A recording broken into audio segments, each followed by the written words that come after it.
You're watching Blessing Today Legacy Talks. Welcome to Blessing Today Legacy Talks.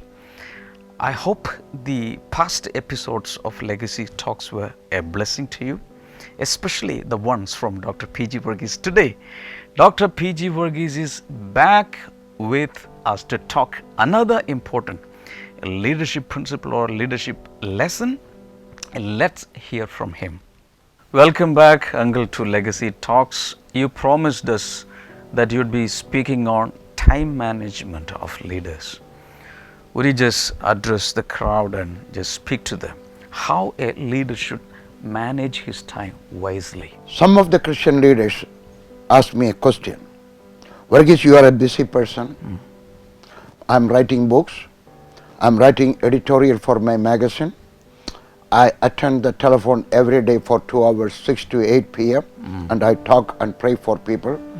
And I have a WhatsApp message I have to record and send for 10 minutes. I'm a busy person. And they ask, how could you manage? From where do you get this time? And you have only 24 hours. 24 hours. The Prime Minister of India has 24 hours. The Chief Minister of your state has 24 hours. Mukesh Ambani, he has 24 hours. But do you know, the most busy person has more time. Oh. Because they manage it. They have time management. We must learn how to manage our time. I don't waste a minute. I'm a workaholic. Am I working all the time? Yes, even when I am resting, I'm working on my resting. But I get up. Would you just explain? I can't digest it. How can you call it rest? How can you work during your rest time? I'll be thinking what to do. All right. I'll be thinking what to do, how to solve so that the problem. planning and everything will be Something done. I'm working on it. Okay. I get up at 5 o'clock in the morning. The alarm is set at 5 o'clock. I pray in tongues for half an hour. Now you may ask me a question. Who can speak in tongues? Every born again person, whether you are a Marthamite or Jacobite or CSI or Brethren or Pentecostal, you can speak in tongues. You have to talk to a person who has the gift of speaking in tongues and ask him to pray with you, and you can receive the gift of speaking in tongues. Now a question will come, why to speak in tongues? By speaking in tongues, you are actually talking to God. The Bible says, chapter 12 and 14 of the book of Corinthians.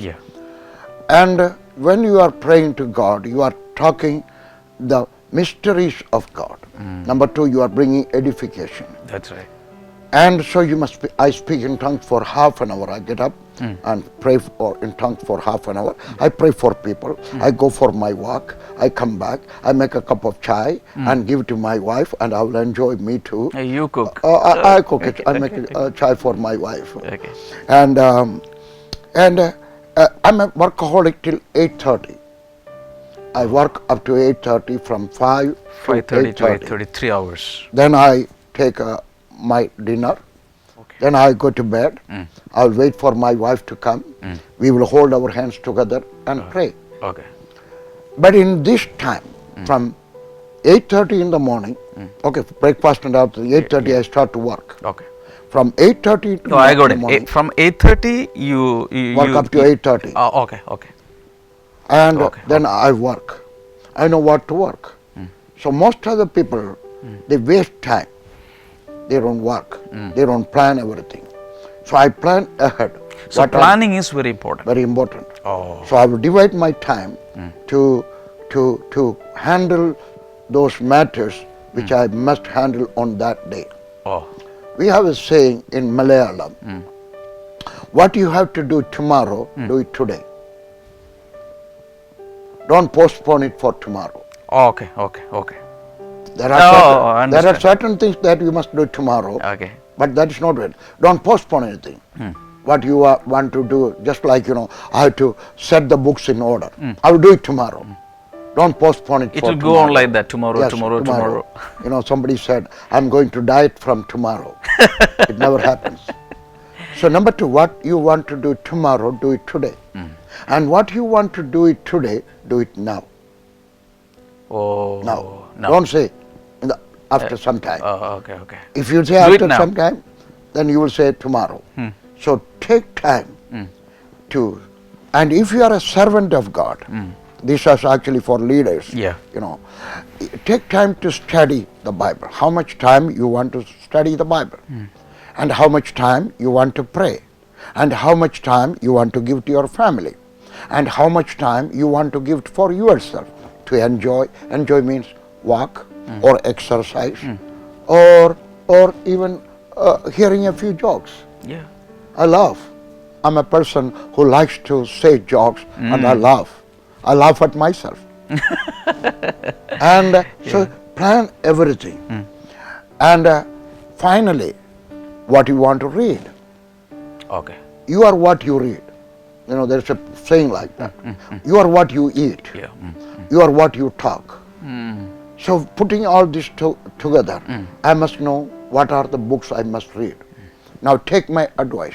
Don't read books.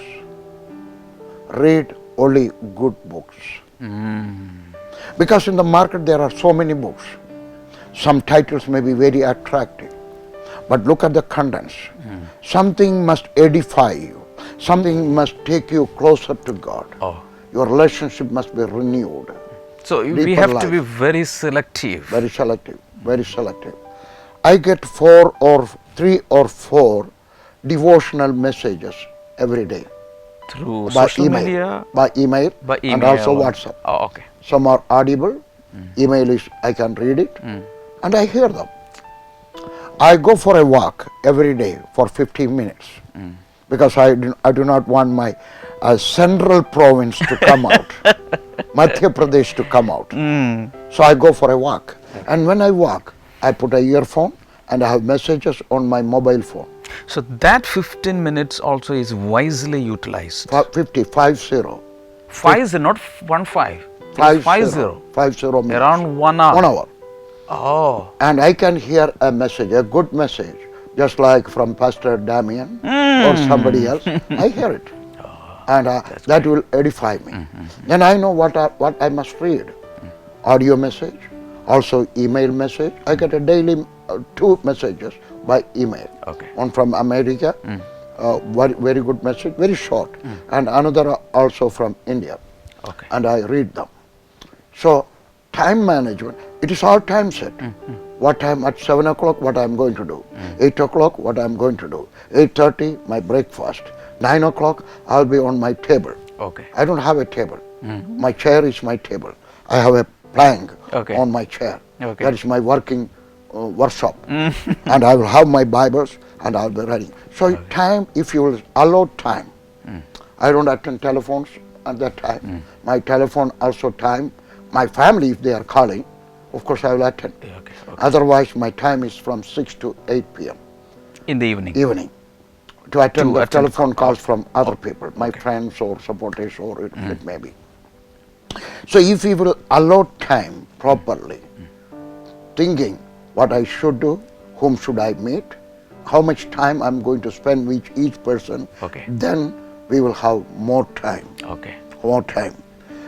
And finally, I would like to give a suggestion to those Christian workers, including Christian believers, to do something. When you read so much, when you hear from God so much, what are you going to do with it? Think like this. There were many great men who lived in this world, in India, in Kerala, in Tamil Nadu.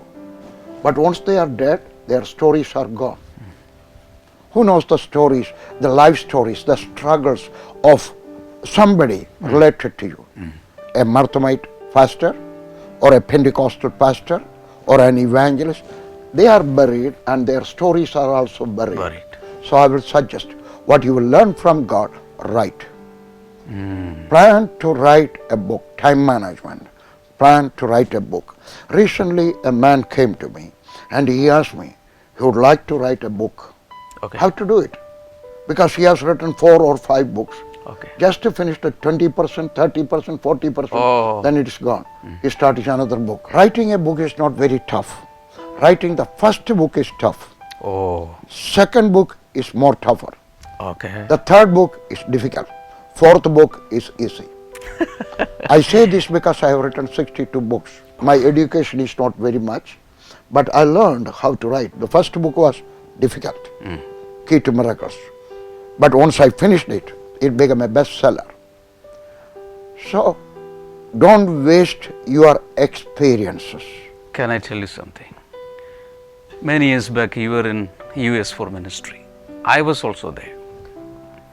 And somebody gave you a number, US number. I call you up. One question you ask me is this: servant of God, when are you going to write a book?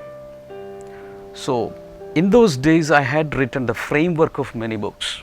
The same situation that you were talking about. That was a challenge for me. I came back to India, finished the book and published. Thank you so much. Because of the experience of writing 62 books, one question stirred up the writer in me. Thank you so much. And I believe the same thing is going to happen with many Christian workers today. More and more books will be coming out. The stories will not be buried. This is something prophetic. The stories will not be buried. They are going to come out to the limelight, and so many countries will be blessed. Thank you, Uncle. Yes. Yeah. So, time management. Yeah. Time for your family, time for your edification, and time to study the Bible, and time to write. Plan something like that. 2 hours every day. Or take 10 days. It takes only 14 days for me to write a good book, 300 pages. How many days? 14, 1-4. 2 weeks. For 2 weeks. 2 weeks you write a book. I check into a YMCA. Okay. And I write a book in 10 to 12, 14 days. That is great. Recently I wrote a book, Ruth. Yeah. You gave me a book. You gave me a 310 copy. pages in 14 days. 14 days, 310 pages. Because my total time was given. So take it as a challenge. Wow. Don't waste your experience. Don't let it be buried along with your dead body. Don't waste your tears. It will be an asset for the coming generations. Time management for your family, for your health, for your Bible study, for your ministry, and plus time management to write a book. Don't waste your experience. Don't waste your tears. Don't waste your story. Write it as a book. Or whatever the Lord has taught you about Abraham, about Isaac, about Jacob, about Christian leadership, about a disciple. What are the qualities of a disciple? Find a good subject and start to write and finish it and give it to a publisher. Time management is very important. But if you manage your time, you can do much more than what you are doing right now. May God bless you to manage your time and have greater output than what you had been doing in the past. Uncle, we call this legacy talks. And when you are talking now, I feel it's really meaningful, because what you are doing now is a real legacy talk. Because this is going to stir up many servants of God, and their life, their ministry, their experiences will not be going waste. And shall we plan something for the next episode? What is in your heart for the next episode? A Christian worker must be a hard worker. Hard worker. H-A-R-D. Hard worker. It's not easy. No. It's not easy work, or it's not smart work. A Christian worker should be hard worker. Hard worker. So that will be the next topic. Brothers and sisters, I am so excited to come up again with the next episode of Legacy Talks. Hard work. A Christian worker should be a hard worker, and wait for that. And bye for now. God bless you. Bye-bye. Join us next week for a new episode of Blessing Today Legacy Talks. Subscribe to Damien Antony YouTube channel right now.